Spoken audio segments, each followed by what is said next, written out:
Bismillahirrahmanirrahim.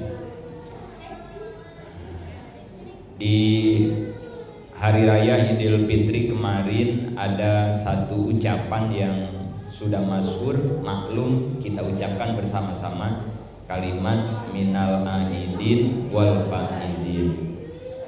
Ini kadang dilanjutin kalimat tersebut dengan ucapan mohon maaf lahir batin.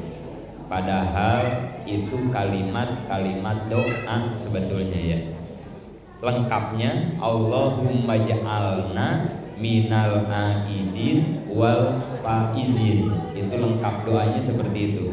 Ya Allah, jadikanlah kami kelompok orang-orang yang kembali dan orang-orang yang beruntung.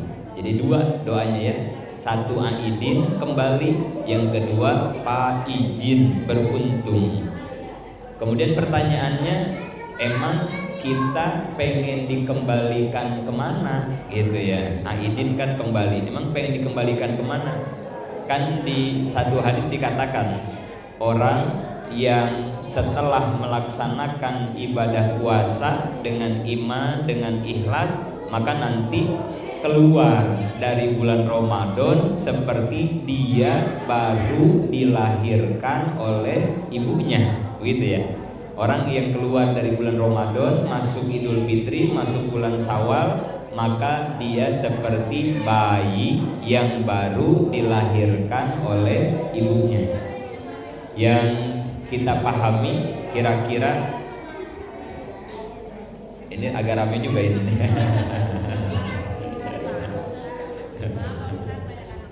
Ya, kalau anak-anaknya yang rame nggak apa-apa ya. Pokoknya saya nggak pernah protes sama anak-anaknya. Tapi tolong ibunya jangan. Biarin anak-anak mau lari mau apa biarin. Memang ya itulah anak-anak. Kita konsentrasi dan jangan ikut bicara. Jadi yang dimaksud kembali kemana? Nah itu di hadis dikatakan seperti bayi yang baru dilahirkan oleh ibunya. Yang kita pahami, kalau bayi yang baru dilahirkan oleh ibunya itu keadaannya seperti apa yang kita pahami?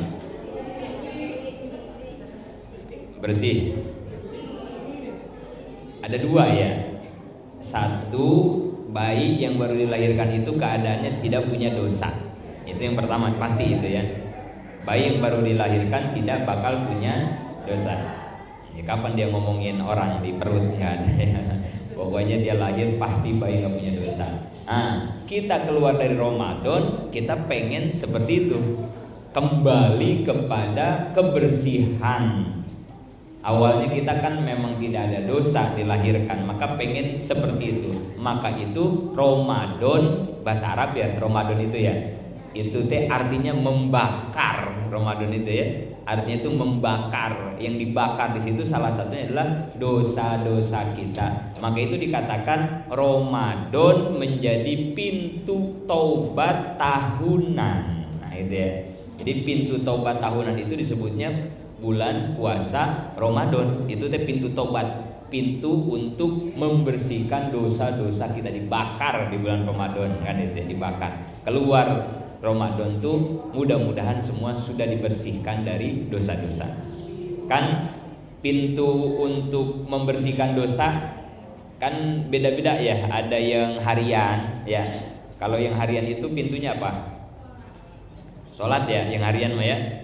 Maka di hadis dikatakan orang yang sholat sehari 5 kali 5 waktu itu sama aja kayak orang yang di depan rumahnya ada kali bersih, kemudian dia mandi sehari 5 kali di kali tersebut. Kira-kira itu orang bersih apa enggak? Nah itu ya. Tadi ini dari subuh nih, dari subuh kita bikin dosa kan itu ya. Biasanya kalau habis subuh bikin dosanya kemana? Habis subuh ya, habis sholat subuh ya. Nah, itu kan kita bikin dosa tuh ya. Nah itu dosa yang pertama biasanya ke siapa itu? Sama laki ya. Dosa pertama sama laki kita gitu ya. Ya suami kita sama ya. Dosa pertama sama istrinya gitu ya, sama anak. Itu dosa pertama. Terus agak siangan dosa kita kemana tuh? Enggak pagi dulu ya. Tadi kan sama laki sama anak sama istri. Jam tujuan itu biasanya di tukang sayur ya dosa kita ya. Sambil ngomongin orang kan itu ya. Kalau belanja. Nah, habis beli sayur jam 7:30 berangkat ngaji lah. Ini udah aman nih di sini mah ya. Enggak ada perdosaan di sini ya. Kecuali ada yang ngegerendeng ke saya. Nah, itu mungkin dosa di hatinya. Katanya Umi yang ngisi. Ini kenapa harus terjadi ya? Kalau ada ya, insya Allah di sini kita nggak ada dosa di sini. Bahkan di sini mah malah dihapus dosa kita orang ngaji makan begitu ya. Nah nanti beres ngaji peluang dosanya ya. Beres ngaji nggak pulang ke rumah atau pulang ke rumah balik lagi ke rumah tetangga. Rumpi lagi. Nah di situ dosa. Sampai johor. Nah dosa dari subuh sampai zohor nanti dibersihkannya di sholat zohor. Sholat johor dosanya dibersihkan di sholat asar. Dari asar di maghrib di isya nanti di subuh. Begitu aja. Itu taubat kita dalam sehari semalam ketika sholat 5 waktu. Maka orang yang sholat dijamin, udah dijamin ya. Ini harus pede di kita ya. Pokoknya orang yang suka sholat mah nggak bakal punya dosa, nggak bakalan. Udah jangan ragu ya. Jangan ragu. Sepanjang kita masih mau sujud, masih mau sholat, nggak bakalan punya dosa, kita mah nggak bakalan. Nah yang punya dosa mah ini kagak sholat gitu ya, yang kagak sholat. Tapi yang kagak sholat masih untung, masih ada pintu yang seminggu sekali ya. Taubat seminggu sekali kan masih ada. Apa itu yang seminggu sekali? Hari Jumat. Makanya itu laki kita ya yang sholatnya misalnya belentang-belentong Jumat paksain ya. Karena itu pintu tobat mingguan itu ya. Pokoknya laki kita anak siapa aja lah gitu ya saudara yang sholatnya masih belentang-belentong sholat 5 waktu. Nah itu di Jumat mas suruh ke masjid gitu ya. Karena itu pintu tobat mingguan gitu ya. Pintu tobat mingguan. Jumat kan nggak bisa dia emang mancing mulu. Udah biarin dah Jumat. Nah nanti paksain masukin di pintu tobat tahunan, yaitu di bulan Ramadan. Nah itu tahunan itu mah ya. Paksain dah Ramadan mah biar dia mau puasa gitu ya. Kagak sholat biarin dah kagak sholat ya. Tim puasa aja dulu ya. Ramadan juga sehari doang, kesononya mah udah kagak puasa ya. Nah, nanti yang terakhir ya, pintu tobat terakhir ya, itu yang seumur hidup 1 kali. Apaan? Pintu tobat yang seumur hidup 1 kali apaan? Pintu tobat seumur hidup 1 kali apaan? Ada 2. 1 haji Nah itu ya, itu setahun sekali itu ya. Jadi pokoknya seumur hidup sekali bukan setahun sekali ya. Seumur hidup 1. Kan haji mah seumur hidup sekali ya.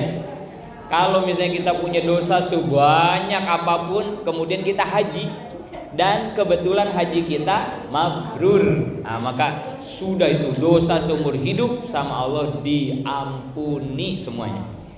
Tapi kalau mabrur ya. Tapi kalau hajinya kabur, ya susah ya. Yang haji ratusan juta, puluhan juta ya sedunia. Yang mabrur paling 1000, 100 kali dikit banget yang mabrur karena susah banget ya, susah banget. Ada 2 pintu taubat seumur hidup sekali. 1 haji mabrur, yang kedua ketika sakaratul maut. Nah ini nih, ini peluang terakhir ya. Laki kita kayak siapa ya yang emang bangkawarah hidupnya, yang haji juga kagak, usahain pas sakarat. Nah ini jangan ditinggal nih, kan itu pintu taubat terakhir. Jadi dalam hadis dikatakan orang kalau lagi ditarik nih, lagi ditarik nyawa, mulainya dari mana nyawa kita nanti ditarik? Jempol kaki ya. Nah itu masih bisa tobat nggak? Kalau lagi ditarik begitu masih bisa tobat nggak? Masih ya. Sampai mana batasnya? Nah sampai tenggorokan ini ya. Sampai kalau udah di tenggorokan napas udah ditutup ya. Tapi kalau masih di sini masih. Dan ketika nyawa mulai dicabut sama malaikat Ijroil, Allah sudah menggambarkan tempat dia di akhirat. Ini kalau sekarat tuh gambarannya begitu dalam hadis. Jadi kalau kita orang lagi sekarat, itu begitu nyawanya ditarik tuh dari jempol kaki, itu sama Allah udah dikasih tahu tuh gambarannya nanti di surga apa di neraka itu udah kelihatan. Nah begitu orang-orang yang tukang maksiat Berarti kan diperlihatkan neraka tuh dengan azab-azabnya, dia merasa takut, kemudian dapat hidayah, dia mau tobat. Maka kalau dia orang mukmin, dalam hadisnya begitu ya, maka tobatnya sepanjang belum sampai ke tenggorokan masih diterima tobatnya, masih diterima. Itu pun kalau bisa tobat ya. Ya karena kan nggak ada yang paling tegang-tegangnya situasi dalam hidup kecuali ketika menghadapi sakaratul, nggak ada ya. Ibu-ibu di dunia paling tegang ngadepin apa? Paling tegang kita di dunia nih udah kita rasain kalau lagi ngadepin apa?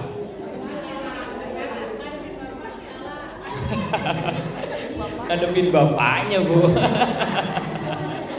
Waduh. Ngeri ini saya nih. Saya udah niat mau silaturahmi nih ya. Tapi kalau si ibu tegang saya juga takut. Bohong.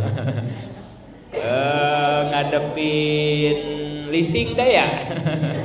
Kreditan macet ya, datang Ambon atau ditilang polisi ya, suka rada tegang gitu ya. Atau di ruang operasi ya, banyak dah gitu ya. Tegang-tegang kayak begitu tuh banyak lah gitu ya. Tapi nggak ada di alam dunia yang paling tegang-tegangnya situasi kecuali ketika menghadapi sakaratul maut. Namanya juga sakar. Sakar itu bahasa Arab artinya mabok. Sakar itu ya, mabok oleh kematian. Jadi saking matinya udah sakit banget kan itu orang sampai udah nggak sadar ya, mabok gitu ya. Saking udah saking berat-beratnya ya sakaratul maut itu ya. Nggak ada lagi yang paling sakit-sakitnya kecuali sakaratul maut. Makanya Nabi ngajarin sama kita doa, Allahumma hawwin alaina fi sakaratil maut. Nah itu doa ya, supaya apa itu doanya, artinya apa itu? Allahumma hawwin alaina fi sakaratil maut. Artinya apa? Apa kali ya? Suka dibaca nggak? Ini doa buat apa itu dibaca? Oh, sakaratul mautnya mah tahu ya. Iya, sakaratul mautnya mah tahu ya, sakaratil maut. Cuman apa itu ya? Allahumma ya Allah, hawin, semoga meringankan, memudahkan. Allahumma hawin alaina, semoga Allah meringankan kepada kita semua fi sakaratil maut, ketika sakaratil maut. Jadi kita minta ya Allah ringankan proses sakaratul maut kita ya Allah gitu ya. Kita minta. Nah itu doa yang diajarkan oleh Nabi. Nah jadi kembali lagi bagi orang beriman taubat ketika sakaratul maut diterima, asal jangan sampai keburu tenggorokan gitu. Tapi di situ nggak mudah ya. Nggak mudah, kita pengen tobat itu udah mau kita takut kan gitu ya, udah panik, udah itu ya susah ya, kita pengen tobat itu susah karena udah keadaannya sudah tidak kondusif gitu ya. Tapi kalau bagi orang yang kafir ya, ketika dia sakaratil maut kan diperlihatkan sama Allah sama ya orang kafir juga ya, bahwa tempatnya di neraka. Nah orang kafir misalnya dia juga sadar, wah ini kok tempat sebenarnya saya, ternyata ini api neraka kan begitu ya. Terus dia misalnya mau taubat, mau masuk Islam misalnya gitu ya.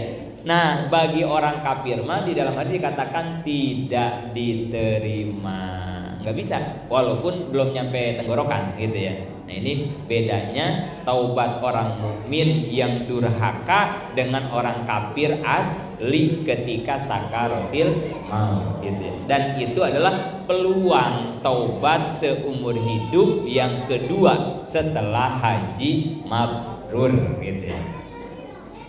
Nah tapi ya jangan mikirin yang itu ya, buat kita mah dari yang tadi aja, dari mulai sholat 5 waktu, sholat 5 waktunya dikerjakan, puasa Ramadannya dikerjakan, kemudian hajinya. Nah nanti juga ketika sakarat juga kita ditalkin, itu juga dalam menuntun supaya kita ingat Allah kan begitu ya. Kita mah semua dikerjakan supaya dosa kita betul-betul terus dibersihkan oleh Allah ya. Dan jam 11 alhamdulillah jadi cukup pengajian kita karena sudah jam 11. Alhamdulillah. Ya. Langsung doakan sama Pak Ustadz berarti ya. Alhamdulillah.